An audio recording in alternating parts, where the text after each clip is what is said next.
19 మంది. మనకి చావు ఎప్పుడు గుర్తొచ్చిద్దంటే మన వీధిలో ఎవరైనా చచ్చిపోతే గుర్తొస్తది కదా! లేకపోతే పెద్ద గుర్తు రాదు. కొన్నిసార్లు మన ఊర్లో ఎవరైనా చనిపోతే గుర్తొస్తది. లేదా కొన్నిసార్లు మన బంధువుల్లో ఎవరైనా చనిపోతే కొద్దిగా చావు గురించి ఆలోచన చేస్తాం. అంతేగాని రోజు చేస్తామా ఏంది? రోజు మనం ఎందుకు చేస్తాం? చెయ్యం కదా! కానీ మనం ఆలోచన చేయట్లేదని మరణం ఎవరికి రాకుండా లేదు సుమా. గుర్తుపెట్టుకోండి. గంటకు 1116 మంది, నిమిషానికి 19 మంది చనిపోయే దేశంలో ఎన్ని నిమిషాలు గడుస్తున్నాయి మన జీవితంలో? ఎన్ని గంటలు గడుస్తున్నాయి? ఒకసారి ఆలోచించేయండి. మరి ఇన్ని నిమిషాలు, ఇన్ని గంటలు మనం కాపాడుతుంది ఎవరు? అది కూడా మనం ఆలోచన చేసుకోవాలి. దేవుడు కాపాడకపోతే మరణం నుంచి మనల్ని ఎవరు కూడా కాపాడలేరు. 68వ కీర్తన వచ్చిన 20లో ఈ మాట ఉంటుంది. మొత్తం తిప్పదులేండి, టైం సరిపోదు. కీర్తన 68 వచ్చిన 20లో ఉంటుంది. మరణము తప్పించిన ప్రభువైన యెహోవా వశము. మనం చాలా ప్రయత్నాలు చేస్తాం. మనం చాలా జాగ్రత్తలు తీసుకుంటాం. కానీ ఆయన తప్పించకపోతే మరణం తప్పించుకోవడం మన వల్ల కాదు. మనకి మంచి ఉదాహరణ విషయం ఏంటో మీకు చెబుతాను. అక్క కూడా జ్ఞాపకం చేశారు. కరోనాలో చనిపోయిన వాళ్ళు మాస్కులు పెట్టుకోకుండా చచ్చిపోయారా? వాళ్ళు మాస్కులు వాడలేదా? వాళ్ళ చేతులు శానిటైజర్ కడుక్కోలేదా? మరి మనం మాస్కులు పెట్టుకున్నాం, వాళ్ళు మాస్కులు పెట్టుకున్నారు. మనం శానిటైజర్లు పూసుకున్నాం, వాళ్ళు కూడా శానిటైజర్లు పూసుకున్నారు. ఇంకా చెప్పాలంటే వాళ్ళు వ్యాక్సిన్ కూడా వేయించుకున్నారు చనిపోయిన వాళ్ళు. మనం వ్యాక్సిన్ వేయించుకుపోయి ఉండొచ్చు. మరి అన్ని జాగ్రత్తలు తీసుకున్నా కూడా కొంతమంది చనిపోయారు, కొంతమంది బ్రతికే ఉన్నాం. కారణం ఏంటి? మళ్ళీ ఇదే వచ్చినాం. మరణం తప్పించుట ప్రభువైన యెహోవా వశము. కాబట్టి ఆయన కాపాడకపోతే మన మరణాన్ని తప్పించుకోలేం. కన్నడ చలనచిత్ర పరిశ్రమలో, ఫిల్మ్ ఇండస్ట్రీలో పునీత్ రాజ్ కుమార్ అని ఒక ఫేమస్ హీరో అనమాట. ఆయన అక్కడ సూపర్ స్టార్ అంటారనమాట. అలాంటి ఆయన ఎలాంటి ఆయన అంటే ఎంత ఆరోగ్యం అంటే ఆయనకి డూప్ లేకుండా గాల్లోకి ఎగిరి 360 డిగ్రీలు తిరుగుతాడు ఆయన. వేరే వాళ్ళు కాదు, ఆయనే. ఎంత ఎక్సర్సైజ్ బాడీ అంటే గాల్లోకి ఎగిరి మొత్తం ఏం చేస్తాడు, 360 డిగ్రీలు తిరగలడు. అంత ఎక్సర్సైజ్ బాడీ. జిమ్ చేస్తూనే ఆయన గుండెపోటు వచ్చి మరణించాడు. హాస్పిటల్ తీసుకెళ్తే ఆలస్యమైంది, కొద్దిగా ముందుకు తీసుకురావాల్సింది అని అన్నారు. పేరు ప్రఖ్యాతులు ఉండి, డబ్బులు ఉండి కదా, మనలాంటి వాళ్ళు కాదు వాళ్ళు. వాళ్ళు అనుకుంటే విమానాల్లో కూడా వేరే దేశానికి వెళ్ళగలరు వైద్యం కోసం. కానీ ఉన్నాడా మనిషి? లేడు. అంటే ఇలా చెప్పుకుంటూ పోతే చాలా కథలు ఉంటాయి, ఇంకా చాలా సంగతులు ఉంటాయి. నేను ఎందుకు ఈ సంగతులు జ్ఞాపకం చేస్తున్నా అంటే అలాంటి గొప్ప వాళ్ళు కూడా మరణాన్ని తప్పించుకోలేకపోయారు. భారతదేశంలో మన పరిపాలించిన 2 ప్రధానమంత్రులు ప్రాముఖ్యమైన వాళ్ళు. ఇందిరాగాంధీ గొప్ప ప్రధానమంత్రి కదా. ఆమెను ఎవరు చంపకుండా, ఎవరు అటాక్ చేయకుండా సెక్యూరిటీ పెట్టుకుంది. జెడ్ కేటగిరీ సెక్యూరిటీ అని కమాండోస్ ఉంటారు. కానీ వాళ్ళను ఒకటి చంపేశాడు. ఇందిరాగాంధీ కుమార్ రాజీవ్ గాంధీ గారు, ఆయన ప్రధానమంత్రి ఉండగానే, వాళ్ళు పదవుల్లో ఉన్నారు, ప్రధానమంత్రి ఉండగానే ఆయన మెడలో ఒక పెద్ద దండ వేశారు. దండ లోపల బాంబు పెట్టారు. ఆయన్ని అసలు రూపు లేకుండా కాల్చేశారు. మీరు చెప్పండి, మనం ఉంటున్న దేశంలో ఇలాంటి గొప్ప గొప్ప వాళ్ళకి ఏం లేదు, సెక్యూరిటీ లేదు. మరి మనకి? కాబట్టి మనం ఆలోచన చేయాలి. ప్రతి నిమిషము, ప్రతి గంట, ప్రతిరోజు మానవ నుంచి మనల్ని కాపాడేవాడు దేవుడు. నేను ఇంజనీరింగ్ కాలేజీలో 9 సంవత్సరాలు పనిచేశాను అసిస్టెంట్ ప్రొఫెసర్గా. నా విద్యార్థుల్లో ఒక విద్యార్థి బైక్ యాక్సిడెంట్ అయి చచ్చిపోయాడు. ప్రతిరోజు ఆ రోడ్లు ఎన్నో బైకులు తిరుగుతాయి, ఎంతోమంది తిరుగుతారు. నేను కూడా బైక్ మీద వెళ్ళి వస్తూ ఉంటా. కానీ ఒకరోజు ఆ అబ్బాయి బైక్ మీద వెళ్తా వాళ్ళ అమ్మగారే బైక్ ఇప్పించింది. వాడు పాపం అడిగాడు, అమ్మ ఈరోజు ఆగస్టు 15వ తారీఖు కాలేజ్ ఉండదు, పాఠాలు ఏం చెప్పరు, నేను గుంటూరు పోయి సినిమా చూసి వస్తానే, మామయ్యని అడిగితే బండి నాకు ఇవ్వడు, నువ్వు అడిగి ఇప్పించు అంటే వాళ్ళ అమ్మ ఇప్పించింది. వాళ్ళ అమ్మ ఇప్పించగానే వాళ్ళ అమ్మ మళ్ళీ ఒక 1000 రూపాయలు ఇచ్చి, ఒరేయ్ ఊరిని బండి మీద తిరగబాకు, టైంకి తిను, ఏమైనా తాగు అని చెప్పి డబ్బులు ఇచ్చి పంపించింది. ఒక అరగంట కల్లా వార్త వచ్చేసింది. బండి మీద వెళ్తున్నాడు, లారీ కొట్టేసింది. వాడితో పాటు ఇంకోటి కూడా ఎక్కాడు వెనకాల. ఇద్దరిలో ఒకళ్ళు చచ్చిపోయారు. వాళ్ళు కొనవృతం ఉన్నారు. హాస్పిటల్ తీసుకెళ్తే ఆ అబ్బాయి కూడా చనిపోయాడు. రోడ్డే, రోజు తిరిగే రోడ్డే. ఇక ఆ రోజు అట్లా చచ్చిపోయారని చెప్పేసి ఇక నెక్స్ట్ రోజు కొంతమంది ఏం చేస్తారు, బైక్లు వేసుకుంటారా, బైక్లు వేసుకుంటారు కనుక భయం వేస్తుంది. మళ్ళీ వారం తర్వాత మళ్ళీ మామూలే. ఎందుకు చెబుతున్నా అంటే దేవుడు కాపాడకపోతే మనం బ్రతుకుంటాం అనేది అసాధ్యము. మరణం తప్పించేది యెహోవా వశము. అలా అని చెప్పి మనం కూడా కొద్దిగా ఆలోచన చేయాలి. మన దేవుడు ఎలాంటి వాడంటే మన దేవుడు పక్షపాతం లేని దేవుడు. అందుకనే విశ్వాసమైన మనకి నచ్చని మాట కూడా చదివాను. 145వ కీర్తన వచనం 9లో మనకు నచ్చని మాట ఏంటి? యెహోవా అంటే దేవుడు అందరికీ కూడా అందరికి ఉపకారేనా? నమ్మినోళ్ళకి ఉపకారే, నమ్మనోళ్ళు కూడా ఉపకారేనా? ఇక చర్చికి పోయేం లాభమండి అని అనిపిస్తుంది మనకి. కానీ వాక్యంలో మాట ఏంటంటే ఆయన అందరికీ కూడా ఉపకారే. అంత మాత్రమే కాదు, ఎవరెవరికి ఆయన ఉపకారి అంటే దానికి వివరం కూడా బైబిల్లో ఉంది. చూడండి ఒకసారి క్రొత్త నిబంధనలోకి వెళ్తే మత్తయి సువార్త చదువుకుంటే మత్తయి సువార్తలో 5వ అధ్యాయము మత్తయి సువార్తలో 5వ అధ్యాయము వచనము 45 చదువుతున్నాను. మత్తయి సువార్త అధ్యాయం 5 వచనం 45. ఆయన చెడ్డవారి మీదను మంచివారి మీదను తన సూర్యుని ఉదయింపజేసి నీతిమంతుల మీదను అనీతిమంతుల మీదను వర్షమును కురిపించున్నాడు. చూసారా? ఆయన అందరికి ఉపకారి. అంటే భూమిని ఎవరి కోసం చేశాడు? నమ్ముకున్న వాళ్ళ కోసమే చేశాడా? భూమిని అందరి కోసం చేశాడు. మరి సూర్యుడిని అందరి కోసం చేశాడు. అంటున్నాడు ఆయన మంచివారి మీదను చెడ్డవారి మీదను ఏం చేస్తాడు? తన సూర్యుని ఉదయింప చేస్తాడు. నీతిమంతుల మీదను అనీతిమంతుల మీదను కూడా ఏం చేస్తాడు? వర్షాన్ని కురిపింపజేస్తాడు. అంటే దేవుడు అందరికీ కూడా, అంటే ఆ మాట ఉత్తిన రాయబడలా, నిజంగా ఆయన అందరికీ ఉపకారి. ఈరోజు నిన్ను ఆ ప్రమాదం నుంచి కాపాడాడు, నువ్వు దేవా స్తోత్రం అంటున్నావు, నువ్వు ఆయన ఘనపరుస్తున్నావు. వాళ్ళకి తెలియదు ఆ సంగతి, వాళ్ళు పట్టించుకోవట్లా. విశ్వాసులకి అవిశ్వాసులు తేడా ఏంటంటే మనం ఇది దేవుని మేలుని గ్రహించి ఏం చేస్తున్నాము? ఆయనకి కృతజ్ఞతాస్తుతులు చెల్లిస్తున్నాం. విజయక్క కుటుంబం వాళ్ళు అదే పని చేస్తున్నారు. ఇంక ఈ ఊళ్ళో ఎవరికి యాక్సిడెంట్లు కాలేదేంది? ఎవరు బతకలేదు యాక్సిడెంట్ అయ్యి? కానీ ఏమైంది? వాళ్ళు గ్రహించట్లా, మనం గ్రహిస్తున్నాము. అందుకని మన మనసు ఊరకు ఉండదన్నమాట. బా దేవుడు నాకు ఎంత మేలు చేశాడు, ఊరకు నెట్ ఉంటా అని చెప్పి ఏం చేస్తాం? ఆయన ఘనపరుస్తాం, స్తుతి గుడి పెట్టుకుంటా ఉన్నాం. కానీ దేవుడు అందరికి ఉపకారం చేస్తున్నాడు. మనకు చేసినట్టు వాళ్ళకు కూడా ఉపకారం చేస్తున్నాడు. భూమిని అందరి కోసం సృజించాడు. సూర్యచంద్ర నక్షత్రాలను కూడా అందరి కోసమే సృజించాడు. వర్షాన్ని కూడా అందరి కోసం కురిపిస్తాడు. అందుకని అంటున్నాడు మంచివారి మీదను చెడ్డవారి మీదను, నీతిమంతుల మీదను అనీతిమంతుల మీదను. అంత మాత్రమే కాదు, ఇంకా చదువుకోగలిగితే లూకాసు వార్త చూడండి ఒకసారి.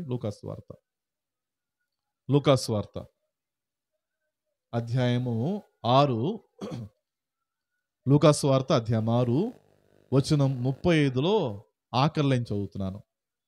లూకాసు వార్త అధ్యాయం 6 వచనం 35లో ఆఖరి లైన్. ఆయన కృతజ్ఞత లేని వారి ఎడలను దుష్టుల ఎడలను ఉపకారి అయి ఉన్నాడు. అమ్మ వింటున్నారు ఈ మాట? ఒకటి మంచివారి మీద చెడ్డవారి మీద ఇలా చెప్పుకుందాం. మంచివారికి ఉపకారం చేస్తున్నాడు, చెడ్డవారికి కూడా ఉపకారం చేస్తున్నాడు. నీతిమంతులకు ఉపకారం చేస్తున్నాడు, అనీతిమంతులు కూడా ఉపకారము చేస్తున్నాడు. ఇక్కడేమన్నాడు? ఇక్కడ ఉన్న మాటలు కృతజ్ఞత లేని వారి ఎడలను, అంటే వాళ్ళకి దేవుడు మేలు చేసినా కూడా దేవుడు పట్టించుకోవాలి. మళ్ళీ పట్టించుకోకుండా మళ్ళీ ఎవరి పనులు వాళ్ళు చూసుకుంటూ ఉంటారు, లోకంలోకి వెళ్ళిపోతూ ఉంటారు. కృతజ్ఞత లేకపోవటం అంటే అర్థం ఏంటో తెలుసా?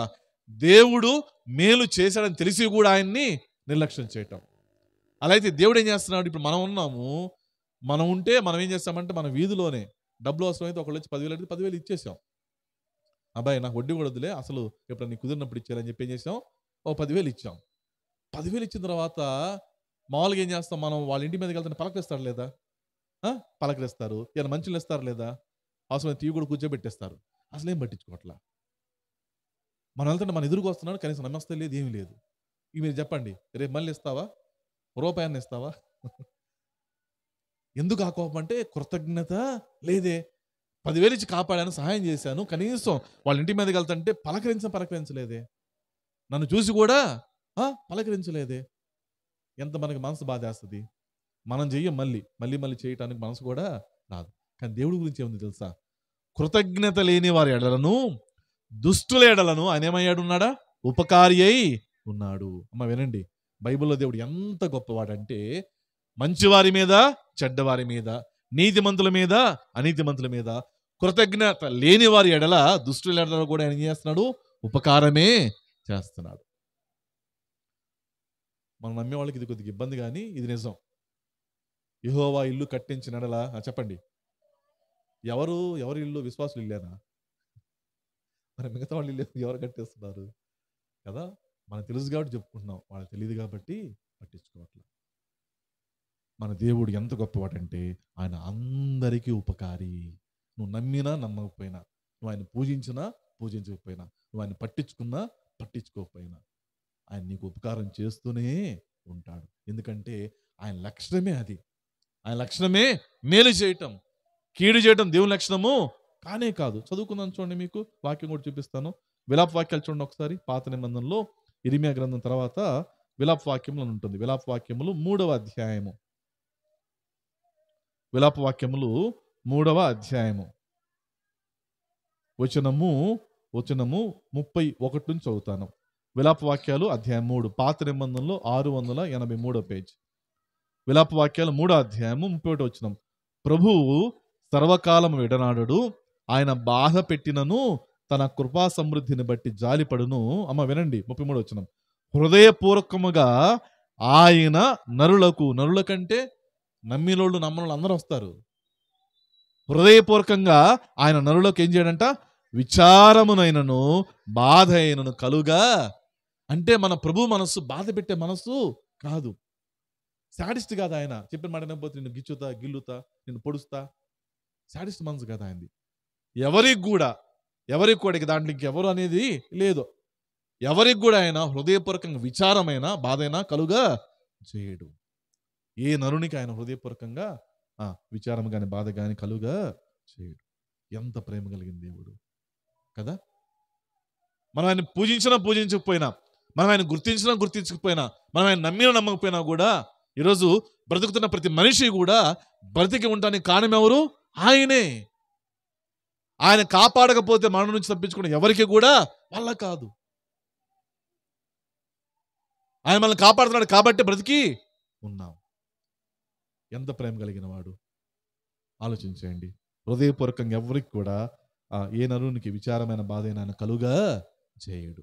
కాబట్టి ఈ లోకంలో మనం జీవిస్తున్నప్పుడు మనకు జరిగే ప్రతి మేలుకు కారణం ఆయనే. ఆ సంగతి మనం గ్రహించాలి, ఆ సంగతి మనం అర్థం చేసుకోవాలి. చాలా మంది డబ్బులు సంపాదిస్తారు. తెలుగు చలనచిత్ర పరిశ్రమలో సౌందర్య అని ఒక నటి ఉంది. బాగా పేరు ప్రఖ్యాతులు వచ్చిన తర్వాత ఆమె అనుకోకుండా సడన్గా యాక్సిడెంట్లో చనిపోయింది. ఆమెతో పాటు ఆమె పిఏ కూడా హెలికాప్టర్లో ఉండి యాక్సిడెంట్లో చనిపోయాడు. ఆమె చాలా ఆస్తి దాచిపెట్టింది. ఎక్కడ దాచిపెట్టింది అమ్మా నాన్న కూడా చెప్పాలి, పిఏకే చెప్పింది. వాడు కూడా పోయాడు. సంపాదించింది కానీ అనుభవించగలిగిందా? తల్లిదండ్రులకు ఇవ్వలేకపోయింది, ఇంకెవరికి కూడా ఇవ్వలేకపోయింది. కాబట్టి మరణము అకస్మాత్తుగా వస్తుంది. ఎప్పుడు ఎలా వస్తుంది ఎవరికి కూడా తెలియదు. ఈరోజు మనం బ్రతుకున్నామంటే ప్రతిరోజు ఏం చేయాలి? దేవా నీకు స్తోత్రం. ఆ మాట చెప్పకుండా మన రోజు ప్రారంభం కాకూడదు. దేవా స్తోత్రం అని చెప్పకుండా మనం పడక మీద కూడా వెళ్ళటానికి లేదు. ఆయన కాపాడుతున్నాడు, ఆయన మనల్ని కాపాడుతున్నాడు. అలా అయితే దేవుడు మనల్ని కాపాడేవాడు. ఆయన కాపాడకపోతే ఈ లోకంలో బ్రతికుంటాం అనేది అసాధ్యమైన సంగతి. ఆయన అందరికీ కూడా ఉపకారి. అంత మాత్రమే కాదు, దేవుడు ఎలాంటి వాడంటే ఆయన అందరినీ కూడా ప్రేమించేవాడు కదా. ఇక మన తెలుసు వచ్చినారు. యోహాను సువార్త 3వ అధ్యాయం 16వ వచనం. చెప్పండి. దేవుడు లోకమును ఎంతో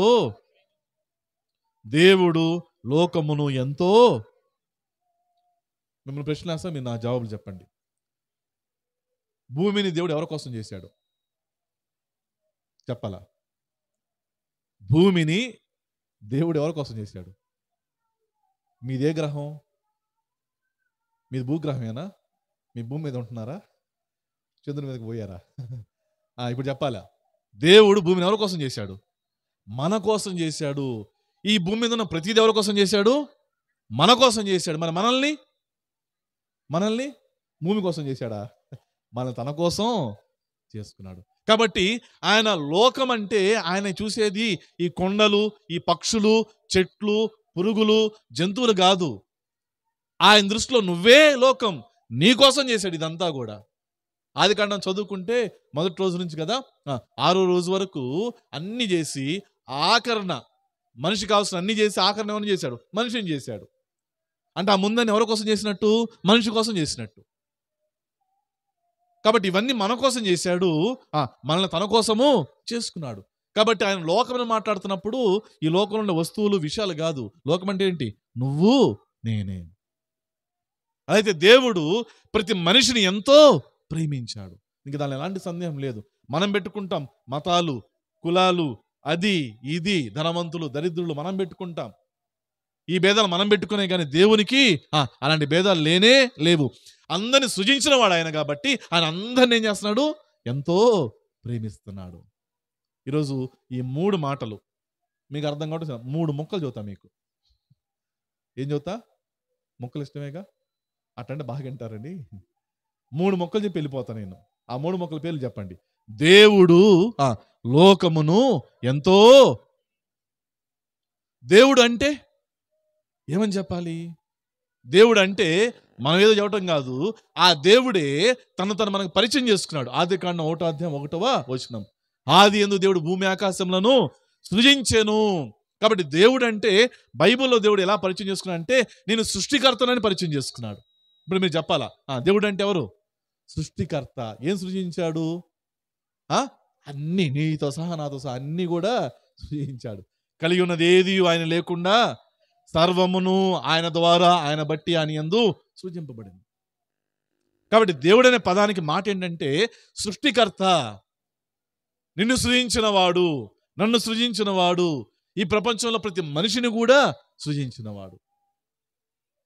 ఆయన లోకాన్ని అంట. దేన్ని? లోకాన్ని. లోకాన్ని. ఏ లోకాన్ని? బైబిల్లో చాలా లోకం ఉన్నాయిలే కదా. పరలోకం కూడా ఉంది, భూలోకం ఉంది, ఇంకేముంది, ఇంకా లోకాలు చాలా ఉన్నాయి. కానీ దేవుడు ఏ లోకాన్ని ప్రేమించాడు? ఒక్క మాట నేను చదువుతాను, చూడండి ఒకసారి.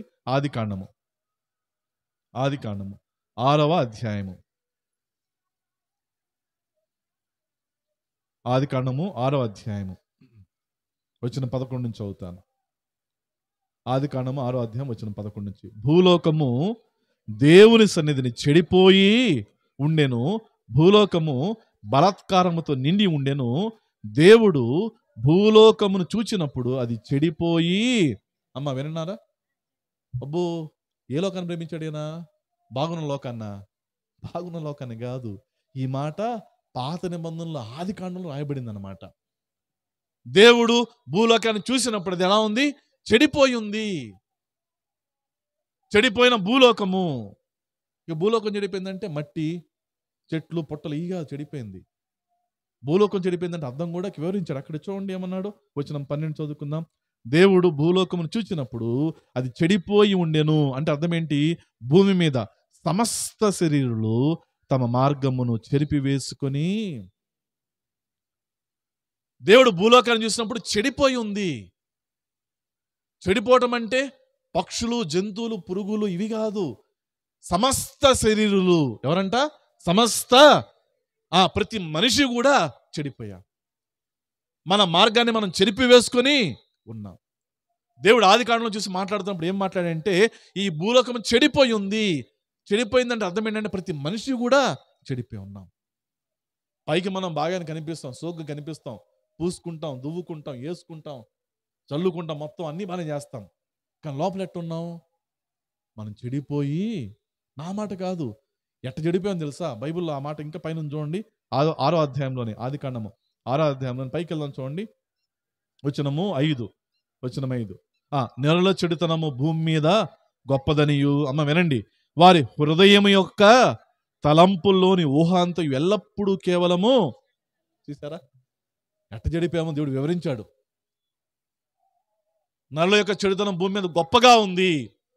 ఎట్ట చెడిపాడు వీళ్ళంటే, వారి హృదయం యొక్క తలంపుల యొక్క ఊహ. హృదయము, దాని లోపలే ఉంటాయి తలంపులు, దాని లోపలే ఉంటాయి ఊహ. అంటే మనం పైన కాదు, అసలు లోపల ఎట్టున్నాం? చెడిపోయి ఉన్నాం. మన హృదయం యొక్క తలంపులోని ఊహ అంతా ఎల్లప్పుడూ కేవలము చెడ్డది. లోపలంతా చెడ్డది ఉంది, బయటకు వచ్చేటప్పుడు మంచిదానిలా మనం తీసుకొస్తున్నాం. కానీ లోపలేముంది? మనందరూ దాన్ని క్రొత్త నిబంధన ఏమన్నారు తెలుసా? క్రొత్త నిబంధనలో రోమపత్రిక 3:23 ఏమన్నాడంటే, ఏ భేదము లేదు, అందరూ పాపము. కానీ పాత నిబంధనలో ఆదికాండం దేవుడు చెప్పాడు, సమస్త శరీరులు చెడిపోయారు. ఎట్ట చెడిపోయారు వీళ్ళు? మాటలా, పనులా? అవి కాదు. అవి బాగానే ఉండొచ్చు, కానీ ఎక్కడ చెడిపోయి తెలుసా? హృదయం యొక్క తలంపులు నోహలో కూడా చెడిపోయారు. లోపల ఇక దాని మించి లోపల లేదన్నమాట. మన లోపల మనం చెడిపోయిన వాళ్ళము. అందుకనే మన ఆలోచనలు సరైన ఆలోచనలు కాదు, మన ఊహలు సరైన ఊహలు కాదు. యేసుక్రీస్తు ప్రభువారు ఈ భూలోకంలో శరీరంతో ఉన్న రోజుల్లో, అంటే మీకు అర్థం కావటం కోసం చెబుతున్నానమ్మా, మనం ఎంత చెడిపోయి ఉన్నామో చెబుతున్నాను. ఒక స్త్రీని పట్టుకొని వచ్చారు. యోహాను సువార్త 8వ అధ్యాయం. వ్యభిచారం చేస్తున్న స్త్రీని పట్టుకొని వచ్చారు.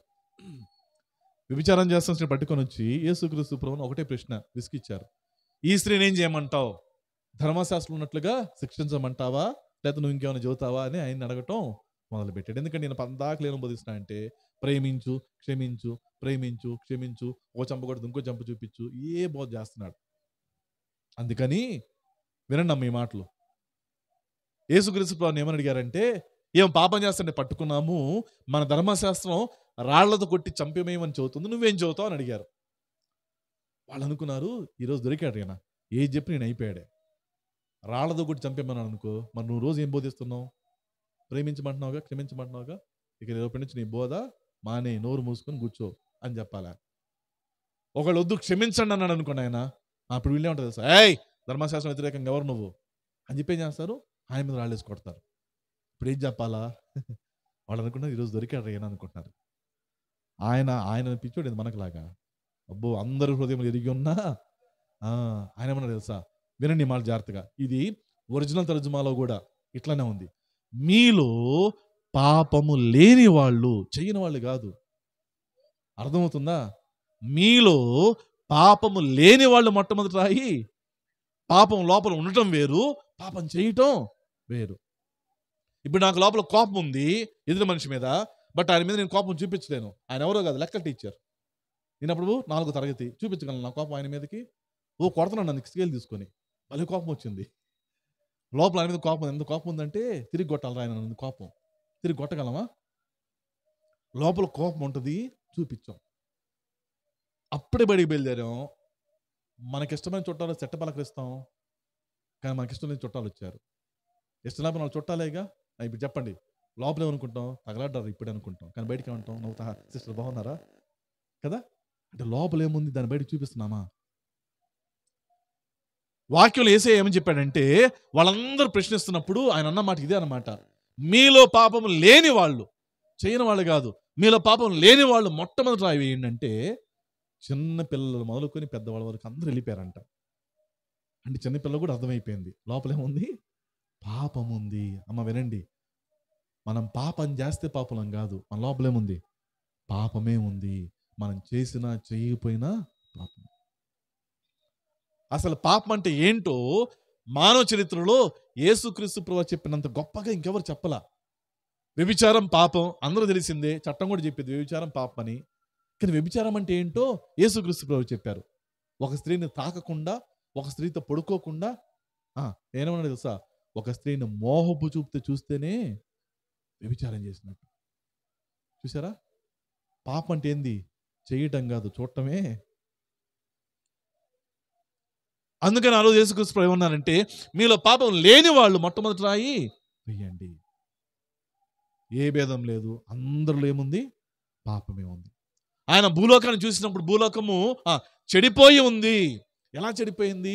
బయటకు కాదు, బయట మనుషులు బాగుండొచ్చు, సోకు ఉండొచ్చు, భక్తులాగా ఉండొచ్చు, కానీ హృదయం యొక్క తలంపుల్లోని ఊహ అంతయు ఎల్లప్పుడూ కేవలము చెడ్డది. ఇప్పుడు చెప్పాలా, దేవుడు లోకమును ఎంతో ప్రేమించెను. చెప్పండి, దేవుడు అంటే సృష్టికర్త, లోకమును అంటే ఏ లోకము? చెడిపోయిన మంచి లోకం కాదు ఇది, బాగున్న లోకం కూడా కాదు ఇది. దేవుడు చెడిపోయిన ఈ లోకాన్ని ఎంతో ప్రేమించాడు. మీరు చెప్పండి, మనం చెడిపోయిన వాళ్ళని ప్రేమిస్తామా? అసలు మనకు ఆలోచన ఇచ్చిద్దా? చెడిపోయిన వాళ్ళని మనం ప్రేమిస్తామా? సంబంధాలు చూస్తారు కదా, సంబంధాలు చూసేటప్పుడు మనకున్న సామెత ఏంది, అటు 7 తరాలు. చెప్పండి అమ్మా, అటు 7 తరాలు. బైబిల్ ఏం చెప్తుంది, అందరు పాపులే. ఇంకే 7 తరాలు. నువ్వేమంటున్నావు, కుటుంబాన్ని చూడాలి, పేరు ప్రఖ్యాతులు ఉండాలి, మంచోళ్ళు, మంచి సాక్ష్యం ఉండాలి. కానీ బైబిల్ ఏం చెప్తుంది, ఏ భేదం లేదు. అంటే మన ఇష్టం ఏంటంటే, మంచోళ్ళనైతే మనం చేసుకుంటాం, మంచోళ్ళనైతే మనం స్వీకరిస్తాం, మంచోళ్ళనైతే మనం ప్రేమిస్తాం. ఇది లోకం పోకడ. కానీ సృష్టికర్త అయిన దేవుడు చెడిపోయిన లోకాన్ని ప్రేమించాడు. ఇలా చెప్పుకుందాంలే, లోకం అంటే ఏదో అనుకుంటాం. చెడిపోయిన నిన్ను నన్ను ప్రేమించాడు. మనం సృజించిన ఆ దేవుడే మనం చెడిపోతే, సమస్త శరీరులు తమ మార్గములు చెరిపివేసుకుంటే, మన మార్గాలు మనం చెరిపివేసుకుంటే, దేవుని వ్యతిరేకంగా జీవిస్తూ ఉంటే, దేవుని వ్యతిరేకంగా పాపం చేస్తూ ఉంటే తెలిసి కూడా ఏం చేశాడు? ప్రేమించాడు. తెలియ కాదు, తెలిసి కూడా ప్రేమించాడు. ఎంతో ప్రేమించాడు. మరి ప్రేమిస్తే ఏదైనా చేయాలి కదా.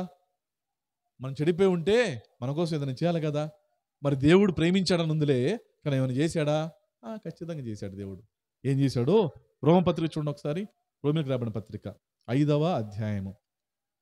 రోమిలకు రాబడిన పత్రిక 5వ అధ్యాయము 8వ వచనం.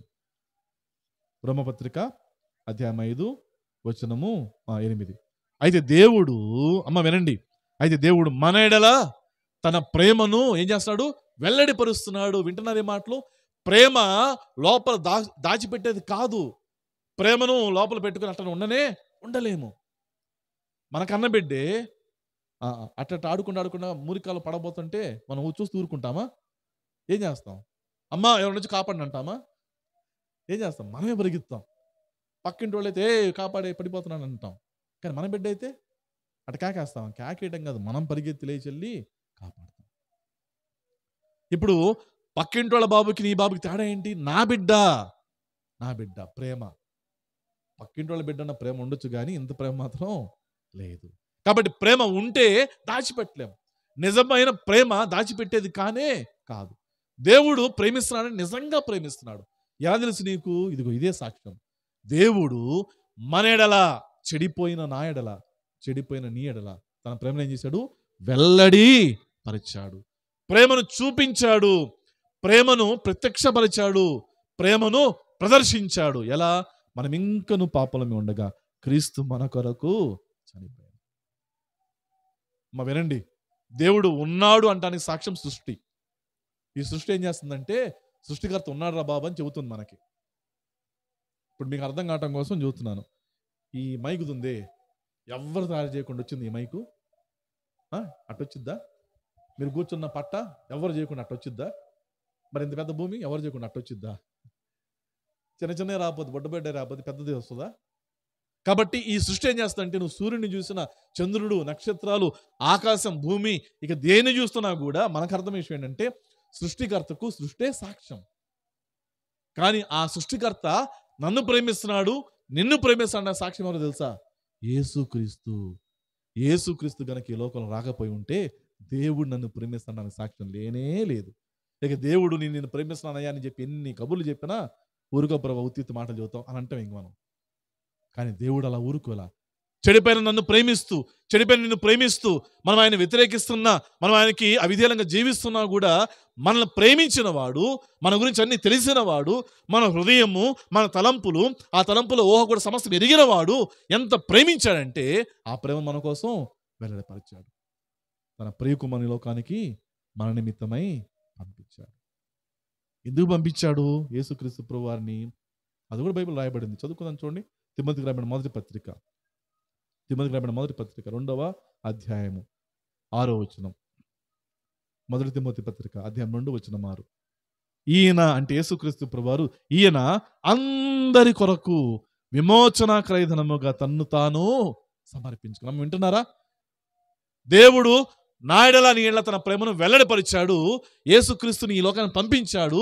ఈయనేం చేశాడంటే, ఈయన అందరి కొరకు, చెడిపోయిన అందరి కొరకు, చెడిపోయిన నీ కొరకు, చెడిపోయిన నా కొరకు, మనందరి కొరకు విమోచన క్రయధనముగా తను తాను సమర్పించుకున్నాడు. ఆ శిలువలో ఆయన శిక్ష పొందాడు. ఆ శిక్ష పొందడానికి కారణం నువ్వు, నేనే. ఏ పాపం చేయని వాడు, ఏ పాపం ఎరగని వాడు, పాపం చేయటం చేత కానివాడు మన కోసం ఏమయ్యాడు? శిలువలో పాపముగా చేయబడ్డాడు. నిలువెల్లా గాయపరచబడ్డాడు. తన రక్తమందు దాళ్ళగా కార్చాడు. మన కోసం శిలువలో భయంకరమైన శిక్షను అనుభవించాడు. ఆ శిక్ష ఎంత భయంకరం అంటే, యేసుక్రీస్తు గురించిన సినిమా తీశారు ఇంగ్లీష్ వాళ్ళు, ప్యాషన్ ఆఫ్ ది క్రైస్ట్ అని ఉంటుంది అనమాట. ఎక్కువ భక్తి పాటల్లో ఆ వీడియోలు పెడతా ఉంటారు. దాంట్లో జిమ్ అనే ఒక యాక్టర్ యేసుక్రీస్తుగా ఆయన నటించాడు. నటించిన ఆయన సాక్ష్యం చెప్పాడు. ఏం సాక్ష్యం చెప్పాడంటే, ఆ రోజు యేసుక్రీస్తుని కట్టేసి కోడలతో కొట్టేసినండి, నన్ను కట్టేశారు, నన్ను ఇప్పుడు ఏం చేయాలి? కోడా దెబ్బలు కొట్టాలి. కానీ కొట్టేటప్పుడు ఆ కోడాకున్న పేలికలు నాకు తగలకుండా కొట్టాలి. సరే నేను రెడీగా ఉన్నాను, యేసుక్రీస్తు వేషం వేసుకొని. నన్ను కొట్టడానికి వచ్చిన సిపాయి, ఆ భటుడు వేషం వేసుకుని వచ్చాడే, వాడు కూడా రెడీగా ఉన్నాడు. వాడు కోడాతో నాకు తగలకుండా జాగ్రత్త కొడుతున్నాడు. కానీ పొరపాటున ఒక పేలిక నాకు గుచ్చుకుంది. పొరపాటున ఒక పేలిక నాకు గుచ్చుకుంటే చర్మం చీలిపోయి 102 జ్వరం వచ్చి వారం రోజులు నేను షూటింగ్కి వెళ్ళలేకపోయా. నటించిన ఆయన చెబుతున్నాడు, పొరపాటున ఒకడు గుచ్చుకుంటే మరి అన్ని గుచ్చుకుంటే ఉంటాడు ఇంకా ఆయన. పొరపాటున నటించేటప్పుడు పొరపాటున ఒకడు గుచ్చుకుంటే, ఆ ఒకడు గుచ్చుకున్న దానికి 104 జ్వరం వచ్చి నేను హాస్పిటల్ అడ్మిట్ అయ్యాను. వారం రోజులు నేను షూటింగ్ చేయలేకపోయాను. నా ప్రభువు నా కోసం అన్ని దెబ్బలు తిన్నాడా? ఒక దెబ్బలో ఒక పేలిక వచ్చింది నాకంతే. ఒక దెబ్బలో ఒక పేలిక. నాగేటి సాలవలె దున్నివేయబడిన ఆయన వీపు మన కోసం కాదా? చెడిపోయిన నీ కోసం నా కోసం కాదా? తలపై ముళ్ళ కిరీటము 6 అంగుళాలు లేదా 8 అంగుళాలు ఉంటుందంట ఆ ముళ్ళు. అలాంటి ఆ ముళ్ళతో కిరీటం మళ్ళీ ఆయన తలపైన పెట్టడం కాదు, రెల్లుతో ఏం చేశారు? కొట్టారు. ముళ్ళ కిరీటాన్ని పెట్టి ఏం చేశారు తెలుసా? దాన్ని పట్టుకొని నొక్కలేరుగా, అందుకని ఏం చేశారు తెలుసా? రెల్లు తీసుకుని రెల్లుతో ఏం చేశారు? కొట్టారు, బెగ్గొట్టారు. ఎంత శ్రమ! వీపంతా నాగేడి సాలవలె దున్నివేయబడి, తలపై ముళ్ళ కిరీటం పెట్టబడి, ముఖమంతా ఉమ్మివేలతో కప్పబడి, పాదాలు చేతులు ఏమున్నాయి? 8 అంగుళాల శీలలు ఉన్నాయి. మన జ్వరం వస్తే డాక్టర్ దగ్గరికి వెళ్ళాను. ఇంజక్షన్ అన్నాడు. నాకు తెలియకుండా నేను బిగుసిపోతున్నా. ప్రవీణ్ బిగుసుకుపోవద్దు అంటున్నాడు. నేను కాలం బిగుసిపోవట్లేదండి, సూదనంగా ఏమైపోతుంది. మరి మేకంటే నాకు అనుభవం ఉంది. ఒకరోజు ఆడుకుంటా ఈ గోడ నుంచి సందులో తిరగాలి. ప్రహరీ గోడ ఉంది మా అమ్మమ్మ వాళ్ళ ఇంటికి. నేను పరిగెత్తుకుంటూ చెట్టు తిరగాలి. నా వేగంలో నా బరువు ఆపుకోలేక గోడ మీద చేయి పెట్టా. పొరపాటున అక్కడ చూసుకోలే, కానీ పొరపాటున అక్కడ మేకుంటే మేక మీద పెట్టా. మేకు దిగింది, ఇంత దిగింది నాకు. ఇంత మేకు దిగినందుకు సాయంత్రం నాకు జ్వరం. 4 రోజులు జ్వరం తగ్గల. డాక్టర్ దగ్గర తీసుకెళ్ళి సెప్టిక్ ఇంజక్షన్ చేసి అన్నీ చేశారు. ఎంత దిగింది మేకు ఎంత దిగింది? ఒక అంగుళం కూడా దిగల. అంగుళంలో ఇంకా సగంలో సగం ఇక్కడ బొక్కబడింది అప్పుడు. మరి ఆయన పాదాల్లో చేతులు ఏం చేశారు? తన చేతుల్లో నుంచి, ఆయన పాదాల్లో నుంచి మీకు ఎక్కడికి వెళ్ళాలి? కొయ్యలోకి వెళ్ళాలి. ఎంతటి శ్రమ అనుభవించాడో ఒకసారి ఆలోచన చేద్దాం. ఎవరి కోసం? చెడిపోయిన నీ కోసం, నా కోసం కాదా? అందరి గొప్పగారి కాదు, అందరిని ప్రేమించాడు ఆయన. చెడిపోయిన అందరినీ ప్రేమించాడు. ఏ ఒక్కరు మంచివారం కాదు. మనలో ఇంకా పాపం ఉంది. మన పాపం తెలిసి, మన బుద్ధి తెలిసి, మన బ్రతుకు తెలిసి కూడా మనల్ని ప్రేమించాడు. నీ భర్త నువ్వు అన్ని విషయాలు చెప్పగలవా? నీ జీవితంలో విషయాలు నీ భార్యకు నువ్వు అన్ని చెప్పగలవా?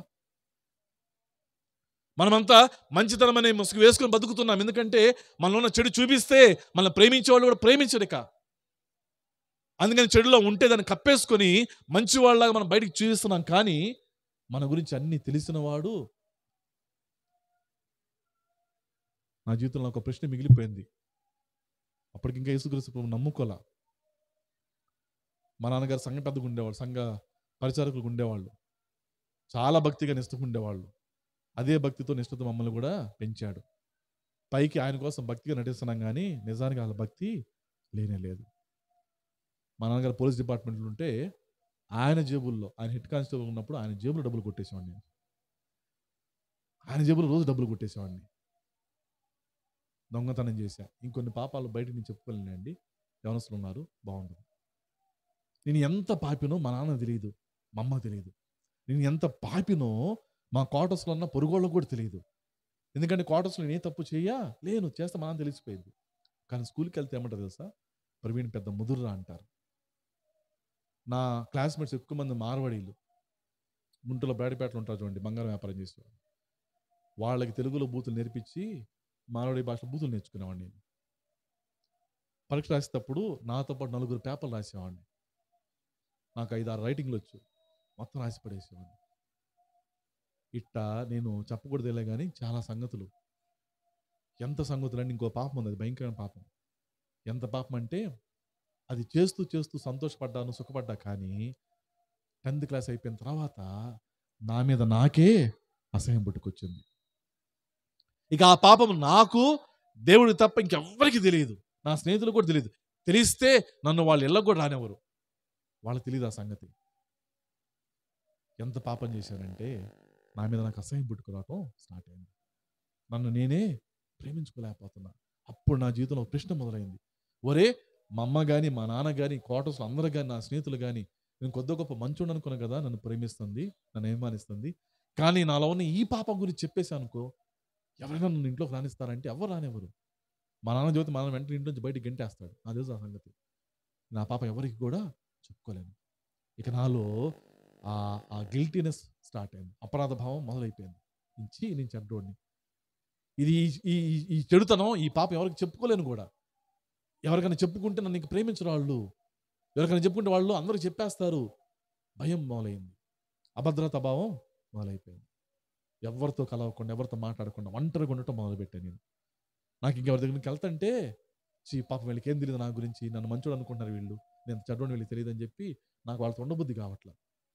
అట్లా ఇంటర్మీడియట్ అయిపోయే టైంకి ఎవరితో మాట్లాడకుండా ఒక్కడనే ఒకే ప్రశ్న, నన్ను ఎవరన్నా ప్రేమిస్తారా, నన్నుగా ఎవరన్నా ప్రేమిస్తారా అనే ప్రశ్నతోనే ఉండిపోయా. చర్చికి వెళ్ళేవాడిని, చాపలు వేసేవాడిని, చర్చి మొత్తం ఊడ్చేవాడిని, బాత్రూమ్స్ కడిగేవాడిని, మైకులు పెట్టి అన్నీ చేసేవాడిని. ఏ రోజు వాక్యం వెళ్ళా. చర్చికి వెళ్తే చివరి లైన్లో కూర్చుంటా. ఎంత ముందు వెళ్ళినా కూర్చుని చివరి లైన్, ఎందుకంటే ఆమె చెప్పగా మళ్ళీ వెళ్ళిపోవాలి. చివరిలో కూర్చుంటా, బైబిల్ తీసుకుంటాను. అప్పట్లో బుక్ క్రికెట్ అని బైబిల్ క్రికెట్ ఆడేవాడిని అనమాట. ఇట్లా క్రికెట్ ఆడేవాడిని. నాతో పాటు నలుగురు నేర్చుకునేవాడిని. ఏనాడు వాక్యం వెళ్ళా. కానీ రోజులు గడిచే కొద్దీ నా పాపం నన్ను చాలా ఇబ్బంది పెడుతుంది. ఇప్పుడు ఆ పాపం చెయ్యట్లా, కానీ నేను చేసిన పాపం నన్ను వెంటాడుతూ ఉంది. ఎవరికి చెప్పుకోలేకపోతున్నాను. చెప్పుకుంటే నన్ను అసహించుకుంటారు, నన్ను ఇంకా ఆ దృష్టితోనే చూస్తారు, నన్ను ప్రేమించరు. భయం వేసింది, ఎవరికి చెప్పుకోలేకపోయాను. భయపడుతూ నిజంగా ప్రేమించే వాళ్ళు ఎవరు ఉన్నారా అని ఆలోచిస్తున్న టైంలో ఒకరోజు మంగళవారం చర్చికి ఇలా బైబిల్ క్లాస్ అయితే ఎవరో బయట నుంచి ఒక దైవజనుడు వచ్చి వాక్యం చదువుతున్నాడు. వాక్యం ఏం వెళ్ళిన, ఒక్క మొక్క కూడా వెళ్ళిన వాక్యం, కానీ ఒక్క మాట వినిపించింది. అప్పటి నుంచి నేను వింట మొదలు పెట్టాను. నిన్నుగా ప్రేమించింది దేవుడు ఒక్కడే అనే మాట వినిపించింది. నిన్నుగా ప్రేమించింది ఎవరు? దేవుడు ఒక్కడే. నీ గురించి అన్ని తెలిసి ప్రేమించింది దేవుడు. నీ బుద్ధి, నీ బ్రతుకు, నీ భవిష్యత్తు కూడా తెలిసి నిన్ను ప్రేమించింది దేవుడు. ఆ మాట విన్నప్పుడు బైబిల్ క్రికెట్ ఆడుతాను నేను, బైబిల్ ఆపేశాను, వింటం మొదలు పెట్టాను. ఇక ఆ రోజు దేవుని ప్రేమ అర్థమైంది. ఇక అంతే, నేనేం ఆలోచించలా. నాలో ఉన్న పాపాన్ని నేను మానేయగలనా, నాకున్న చెడ్డలవాట్లు మానేయగలనా, ఇవేం ఆలోచించలా. యేసుక్రీస్తు ప్రభు నమ్ముకుంటారంటే చెయ్యెత్తాను, ముందుకెళ్ళాను, తీర్మానం చేశాను. ఆ రోజు నుంచి ఈ రోజు వరకు కూడా దేవుని ప్రేమను అనుభవిస్తున్నాను. మనిషినే, ఇంకా లోపాలు ఉన్నాయి, ఇంకా అవిధేతలు ఉన్నాయి, దేవునికి ఇష్టమైన కార్యాలు ఉన్నాయి. కానీ ఒక్కటి విశ్వాసం ఏంటంటే ఆయనను ప్రేమించాడు. నేను ఎవరో తెలుసుకుని నన్ను ప్రేమించాడు. మీరు చెప్పండి అమ్మా, ఇస్కరేతు యూద ఆయన అప్పగిస్తాడని ఆయన తెలియదా? మరి ఏం చేశాడు? అంతం వరకు మనం వాడికన్నా చెడ్డోళ్ళం, మనల్ని ప్రేమించాడు. వాళ్ళని డబ్బులు కమ్ముకున్నాడు, మనం వాడికన్నా చెడ్డోళ్ళం, మనల్ని ప్రేమించాడు. మన కోసం ఏం చేశాడు? నిలువెల్లా గాయాలు పొంది, రక్తం చెందించి, మరణించి, సమాధి చేయబడి, మూడో దినాన మృత్యుంజయుడిగా సజీవుడిగా తిరిగి లేచాడు. దేవుడు మనెడల తన ప్రేమను ఏం చేశాడు? వెల్లడిపరిచాడు. దేవుడు లోకమును ఎంతో ప్రేమించాడు. దేవుడు చెడిపోయిన మనల్ని ఎంతో ప్రేమించాడు. మన హృదయాలు చెడిపోయి, మన తలంపులు చెడిపోయి, మన ఊహలన్నీ చెడిపోయి ఉన్నా కూడా మనల్ని ప్రేమించాడు. ఎంత ప్రేమించా అంటే సిలువలో, నీకు నీ ప్రాణం కావాలా, ఈడు కావాలి, ప్రవీణ్ కావాలంటే నాకు ప్రవీణే కావాలన్నాడు. నా ప్రాణం నాకు వద్దు, నాకు ఎవరు కావాలి? ఈ మురికోడు, ఈ పాప ఉన్నాడే, ఈ ప్రవీణ్ గాడే నాకు కావాలన్నాడు. తన ప్రాణం కంటే ఎక్కువగా నన్ను, నాకు ఆ రోజు అర్థమైంది. నీకు అర్థమైందా? ఈరోజు నీకు అర్థమైందా? మతం అనే ముసుగులో ఉన్నావా? రోజు బైబిల్ చదువుకుంటా, ఇంట్లో కుటుంబ ప్రార్థన పెట్టుకుంటా, యేసుక్రీస్తు పాటలు పాడుకుంటా, మరి ఎవరిని పూజించకుండా యేసుక్రీస్తు నా దేవుడిని చెప్పుకుంటా, నమ్మి బాప్తిసం పొందకుండా పుట్టుకుని వచ్చావనుకో నరకంలో ఉంటాం. ఏమన్నా బాగుంటుందా? చర్చికి వెళ్ళేవాళ్ళు నరకలు ఉంటే ఏమన్నా బాగుంటుందా? ఆలోచించండి పిల్లరా. నమ్మి బాప్తిసం పొందినవాడు రక్షింప, నమ్మని వానికి. చాలామంది బాప్తిసం అంటే సిలువ దొంగ నమ్ముకున్నాడు అయింది అంటారు. బాప్తిసం పొందాడా? నమ్ముకున్నాడులే కానీ బాప్తిసం పొందాడా? బాప్తిసం అవసరం లేదంటాడు. అమ్మ వినండి, సిలువలో దొంగ నమ్మాడు, కానీ నమ్మి బాప్తిసం పొందిన రక్షించబడిన ఆజ్ఞ అప్పుడు రాలా. యేసుక్రీస్తు మరణించి తిరిగి లేచాక ఆ మాట చెప్పాడు. అందుకని అతి తెలివి మనం ప్రదర్శించకూడదు. నిజంగా నమ్మితే బాప్తిసం పొందాలి. నువ్వు బాప్తిసం పొందట్లేదంటే చెప్పండి, ఇది ఎట్లా ఉంటుంది తెలుసా? పెళ్లి చేసుకుని కాపురం చేయటం. ఈ మాట ఎట్టుంది? నేను కాపురం చేసిన తర్వాత పెళ్లి చేసుకుంటాం. ఈ మాట ఎట్టుంది? చెప్పండి, మనం ఏది దేన్ని ఒప్పుకుంటాం? పెళ్లి చేసి కాపురం చేసుకోవటమా? కాపురం చేసిన తర్వాత పెళ్లి చేసుకోవటమా? దేన్ని ఒప్పుకుంటాం? సంబంధాలకు వెళ్ళారు, అమ్మాయి నచ్చింది, సార్ పెళ్లి తర్వాత ముందు కాపురం చేస్తాం సార్ అంటే ఒప్పుకుంటారా? కొట్టరు చీపురు తీసుకొని. యేసుక్రీస్తు నమ్ముతున్నావా? నమ్మితే మరి బాప్తిస్మం, నమ్మి బాప్తిస్మం పొందిన వాళ్ళు. కాబట్టి మతం అనే ఆచారంలో ఉంటే మనకు సంతోషమేమో, కానీ ప్రభువుగా వచ్చిన మనం మరణించిన మనకి మళ్ళీ అవకాశం ఉండనే ఉండదు పిల్లరా.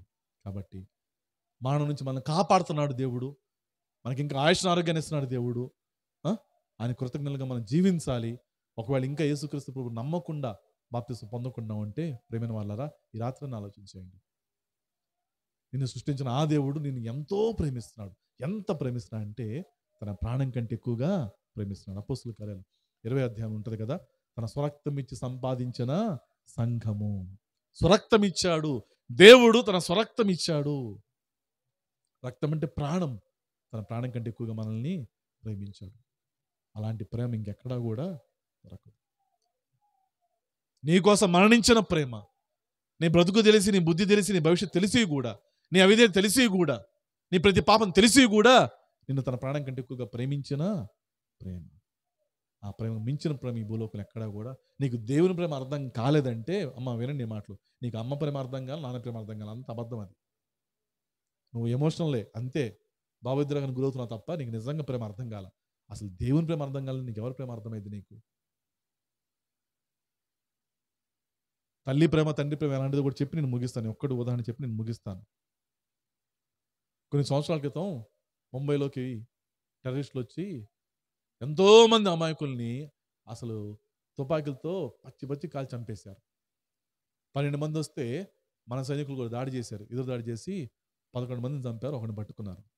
కసబ్ అతని పేరు. అతను పట్టుకున్న తర్వాత అతని కోర్టుకి తీసుకెళ్తే చివరికి ఉరిశిక్ష చేశారు. ఉరిశిక్ష చేస్తే ఈ కసబ్ అనే అతను అప్పట్లో రాష్ట్రపతిగా ఉన్నారు, ప్రణబ్ ముఖర్జీ అని. ఆయనకి క్షమాభిక్ష కోసం అర్జీ పెట్టుకున్నాడు. క్షమాభిక్ష అంటే, సార్ నేను చేసిన తప్పేనండి, నా తప్పు నాకు అర్థమైంది, ఇంకెప్పుడు ఇట్లా చేయనండి, నన్ను ఉరిదీసి చంపేయాలని ఆర్డర్ వచ్చింది, దయచేసి నాకు ఉరి వద్దు కానీ యావజ్జీవ కారాగార శిక్ష వేయండి అని క్షమాభిక్ష కోసం లెటర్ పెట్టుకుంటే ప్రణబ్ ముఖర్జీ గారు కూడా కొట్టేశారు. నేను బతకడానికి అర్హుడివి కాదు. ఏం ఖాయమైపోయింది, పలానా రోజు, పలానా తేదీ, పలానా సమయానికి ఉరి తీయాలి. పాకిస్తాన్లో ఉన్న తల్లిదండ్రులకి భారతదేశ ప్రభుత్వం తరఫున ఉత్తరం వెళ్ళింది. ఆ ఉత్తరంలో మీ అబ్బాయి, మీ కన్నబిడ్డ మా దేశంకి వచ్చి ఈ ఈ పాపం చేసి, ఈ నేరం చేసి మాకు దొరికాడండి. మీ అబ్బాయిని రుజువు అయింది, ఒప్పుకున్నాడు, రుజువుపరచబడింది కూడా. మీ అబ్బాయిని పలానా రోజున, పలానా తేదీ, పలానా సమయానికి గురితీసి చంపేస్తున్నాం. మీకు మాత్రమే ఆఖరిసారిగా మాట్లాడే అవకాశము ఉంది అని భారతదేశ ప్రభుత్వం వాళ్ళు ఏం చేశారు, వాళ్ళు అఫీషియల్ ఒక లెటర్ని ఆ దేశం పాకిస్తాన్లో ఉన్న తల్లిదండ్రులకు పంపించారు. దానికి అతని తల్లిదండ్రులు తిరిగి జవాబు ఏమిచ్చారు తెలుసా? మా కొడుకు ఇంతటి చెడ్డవాడు, ఇంత నేరం చేస్తాడో తెలిస్తే వాడిని నేను కనేదాన్నే కాదని నా తల్లి. నా గర్భాన వాడిని నేను కనేదాన్ని తెలియక వాడిని కన్నాను. ఇంతమందిని పొట్టబెట్టుకుంటా ముందు తెలిస్తే నేనే వాడు పొట్టగా నా చేతులతో గొంతు పిసికి. చూసారా, గర్భిణీ స్త్రీలు స్కానింగ్కి వెళ్తారు కదా, స్కానింగ్ తెలిసిపోయింది డాక్టర్లకి అబ్బాయి అమ్మాయి. స్కానింగ్లో వాడితో పాటు మీ అబ్బాయి పెద్దోడైతే ఏం చేస్తాడు, ఏమేమి పనులు చేస్తాడు, నీ కూతురు వయసులో పెరిగే కొద్ది ఏమేమి పనులు చేసిద్ది, నువ్వు చెప్పింది తింటదా, అయిందా, నువ్వు చూపించిన సంబంధం చేసుకుంటుందా, వీడితో లేచిపోయింది, ఇవన్నీ వచ్చినాయి అనుకోండి. చెప్పండి, 6 నెలల గర్భవతి పోయింది, రిపోర్ట్ రాగానే రిపోర్ట్లో వీడు అసలు నువ్వు పెద్ద నానేంద్ర ముస్లిం నానేంద్ర నువ్వు పట్టించుకోడు, ముద్ద కూడా పెట్టడు. ఇది చెప్పండి, ఏమనిపిస్తుంది మనకి? కనాలనిపించిందా? ముద్ద కూడా పెట్టడు ఎందుకు వీడు కదా. కానీ అన్నీ ఎరిగిన వాడు ఆయన, అన్నీ తెలిసి ఎంత ప్రేమించాడంటే మన కోసం తన ప్రియ కుమారుని శిలువలో చేశాడు. ఆయన మరణించి తిరిగి లేవటంలో మనందరికీ పాపక్షమాపణ ఉచితంగా అనుగ్రహించాడు. విమోచనము అనగా మన అపరాధములకు మనకు క్షమాపణ ఆయన రక్తం వలన కలిగింది. కాబట్టి మనం చేసిన పని ఏం లేదమ్మా, ఆయన నమ్మి బాప్తిసం పొందాలి. అలాంటి వారు రక్షింప అందరినీ ప్రేమించాడు. ఈ ప్రపంచంలో భౌతికంగా ఈ మేలు, ఆరోగ్యమని ఇవన్నీ మేలు దేవుడు అందరికి చేస్తున్నాడు. అలానే ఆత్మకు కూడా ఒక మేలు చేశాడు. ఇది కూడా ఎవరు చేశాడు? అందరికీ చేశాడు. దానిలో ఎలాంటి పక్షపాతము.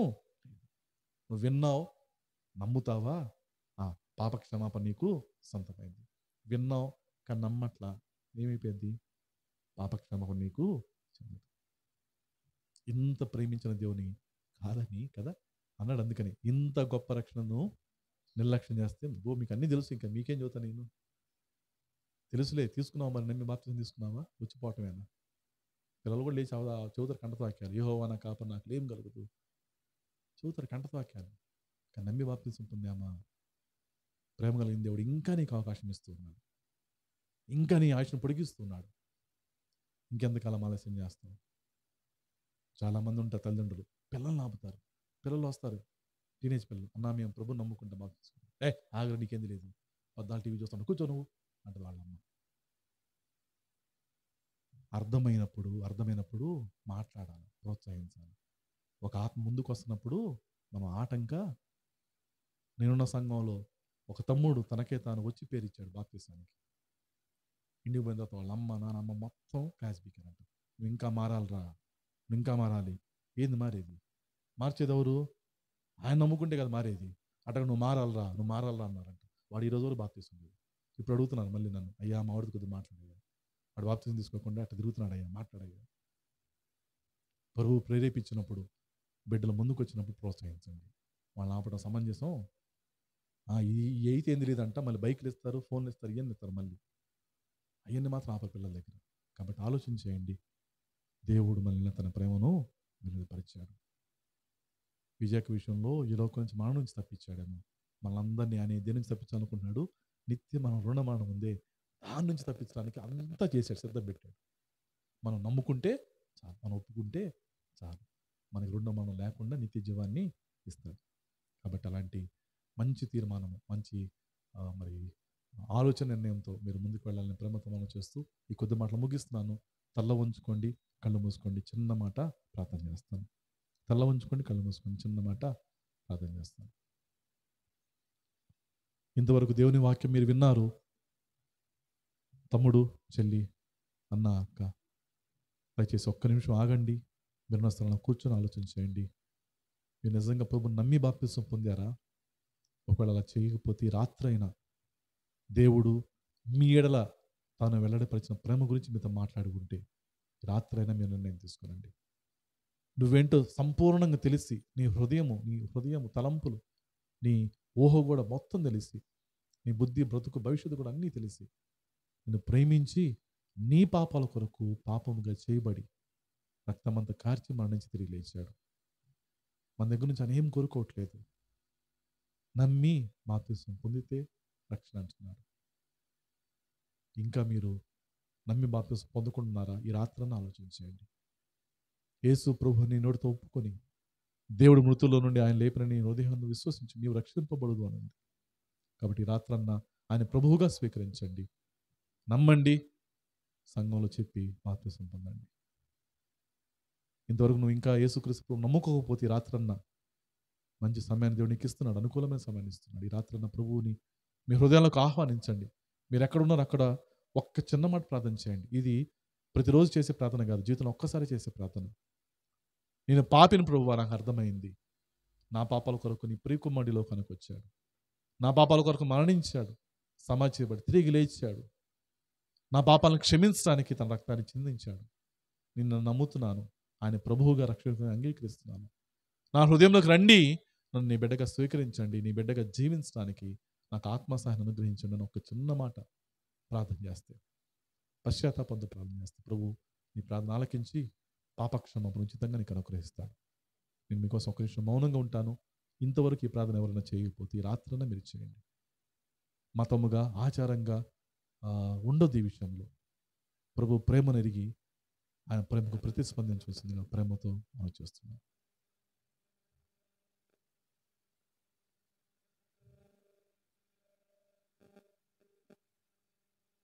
అలా ఎవరైనా యేసుక్రీస్తు ప్రభుని రాత్రి అంగీకరించినట్లయితే దయచేసి ఈ కూడిక ముగించబడిన తర్వాత ముందుకు వచ్చి మీ దైవ సేవకులకు మీ పేర్లు తెలియపరచండి, మీ తీర్మానం తెలియపరచండి.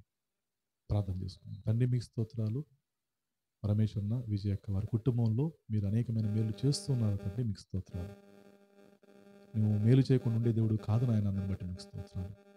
మీరు శ్రమ పెట్టినా కూడా దానిలో మాకు మేలే ఉంటుంది తండ్రి, అందరిని బట్టి మీకు స్తోత్రాలు. మరి అక్క విషయంలో మీ కృపను చూపించి ప్రాణాపాయం నుంచి కాపాడినందుకు మీకు స్తోత్రాలు. ఆమెకి ఇచ్చిన స్వస్థతకే మీకు స్తోత్రాలు. గాయం చేసేది మీరే, కట్టేది కూడా మీరైనా వాగ్దానం చేశారు. గాయం మీరు కట్టినందుకే మీకు స్తోత్రాలు. ఆ కుటుంబం వారు కృతజ్ఞతగా ఇలా సంఘాన్ని పిలుచుకొని మరి మీ మాటలు వినిపించాలని వారికి ఇచ్చిన ఆలోచన బట్టి మీకు స్తోత్రాలు. వాక్యం ద్వారా మీరు మాట్లాడని నమ్ముతున్నాం. మాటలు మీవి మాట్లాడిన దేవుడు మీరే తండ్రి. విన్నవారి హృదయాలు మీరు కార్యం జరిగించండి. పరిశుద్ధాత్మ ప్రేరేపిస్తున్నప్పుడు ఆ ప్రేరేపణకు లోబట్టానికి నేర్పించండి. ఈ కుటుంబానికి కావాల్సిన న్యాయమైన ప్రతిఫలాన్ని దయచేయమని, సమస్తమైన మహిమ ఘనత ప్రభావాలు మీరే పొందమని యేసుక్రీస్తు ప్రభు వారి దివ్యమైన నామమున స్తుతించి ప్రార్థిస్తున్నాము తండ్రి. ఆమేన్.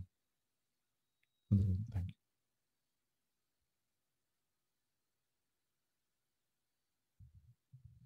చెప్పిన వాక్యాన్ని బట్టి దేవుని నామానికి మహిమ కలుగును గాక. ఈ సమయంలో కోరిక ముగించుకుంటాం. అయితే వారి యొక్క రమేష్ గారి యొక్క అల్లుడు, చిన్న అల్లుడు 10 నిమిషాలు, 5 లేదా 10 నిమిషాలు తన టెస్ట్ మనీ లేదా వాక్యాన్ని షేర్ చేసుకుంటారు. తర్వాత మనం ప్రార్థనాశ్వాసంతో గుడికి ముగించుకుంటాం.